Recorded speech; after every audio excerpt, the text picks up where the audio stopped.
तेलंगाना के मुख्यमंत्री रेवंत रेड्डी ने हाल ही में कस्टम मिल्ड राइस यानी सीएमआर और सिविल सप्लाई डिपार्टमेंट के परफॉर्मेंस का रिव्यू किया, जहां इस दौरान सीएम रेड्डी ने सीएमआर टारगेट पूरा न कर पाने वाले राइस मिलर्स पर सख्ती दिखाते हुए अधिकारियों को मिलर्स के बकाये की रिकवरी तेज करने के निर्देश जारी किए हैं। बता दें कि मुख्यमंत्री रेड्डी ने चेतावनी दी है कि सरकार उन लोगों से सख्ती से निपटेगी जो जानबूझकर पेमेंट से बचने की कोशिश करते हैं। बता दें कि तेलंगाना के सीएम ने राज्य की पिछली सरकारों पर मिलर्स से बकाया वसूलने में गड़बड़ी का आरोप लगाया है, जिसमें कहा गया है कि इससे हजारों करोड़ का बकाया जमा हो गया है। मीटिंग के दौरान सीएम ने कहा कि हर दाने की कीमत वसूल की जानी चाहिए और साथ ही अधिकारियों को मिलर्स से बकाया रकम वसूलने के प्रोसेस के लिए खास गाइडलाइंस बनाने और कैबिनेट सब कमेटी को रिपोर्ट जमा करने का निर्देश भी दिया है। साथ ही मुख्यमंत्री द्वारा यह घोषणा की गई है कि जो धान पहले मिलर्स को दिया गया था, जो अब डिफॉल्टर हो गए हैं, उसे महिला ग्रुप्स को दिया जाएगा और मिलिंग की जिम्मेदारी उन्हें सौंपी जाएगी। आपको बता दें कि इसके साथ ही हर सीजन में धान के स्टॉक को स्टोर करने में बार बार आने वाली मुश्किलों को देखते हुए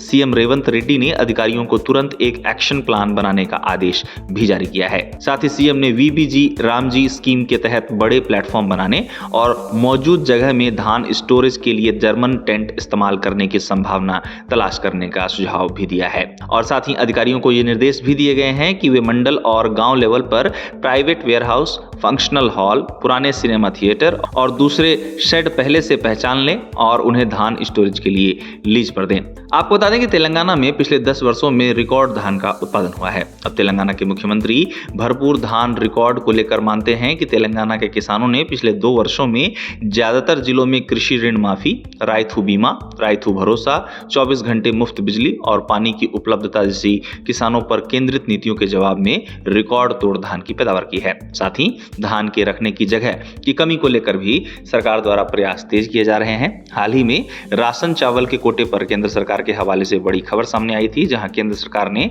राज्यों को निर्देश दिया था कि वे एल नीनो की स्थिति को ध्यान में रखते हुए अगस्त, सितंबर और अक्टूबर का राशन चावल का कोटा अगस्त में ही बांट लें। अब केंद्र सरकार के इस निर्देश को लेकर तेलंगाना में राज्य और केंद्र सरकार के गोदामों पर बोझ कम होने की उम्मीद जताई जा रही है। दरअसल तेलंगाना में पिछले 3 सीजन से धान की रिकॉर्ड खरीद के कारण गोदामों में जगह की कमी सामने आई है। अब केंद्र के इस निर्देश पर सिविल सप्लाई कॉर्पोरेशन के अधिकारियों ने राशन कार्ड धारकों को 3 महीने का कोटा सप्लाई करने के लिए लगभग 6 लाख मीट्रिक टन बढ़िया चावल की आवश्यकता बताई है। हालांकि उनका यह भी कहना है कि एडवांस वितरण स्टॉक को खाली करेगा और लगभग 9 लाख मीट्रिक टन पिसा हुआ चावल अभी भी सरकारी गोदाम में रहेगा। बता दें कि तेलंगाना में भी सरकारी अनाज गोदामों का हाल कुछ हद तक पंजाब की तरह ही बताया जाता है, जहां तेलंगाना रिकॉर्ड प्रोडक्शन और खरीद के बाद बढ़ते धान के स्टॉक से जूझ रहा है। अब तेलंगाना में धान के प्रोडक्शन की बात की जाए तो हाल ही के रबी सीजन में राज्य में धान का उत्पादन 1.4 करोड़ मीट्रिक टन को पार कर गया, जबकि खरीद लगभग